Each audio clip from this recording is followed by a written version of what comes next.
How to share location on Google Maps. Sharing your real-time location in Google Maps is incredibly easy, and the process is exactly the same whether you're using an Android or an iPhone. First, just make sure that you're connected to the internet, and then you're going to go ahead and open up Google Maps app.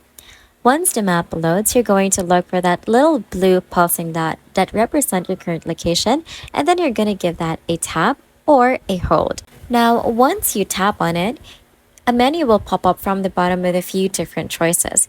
You're going to look for the one that says share your location, and then you're going to tap on that. If you cannot see it, then you should look for this icon instead, and you're going to tap on it.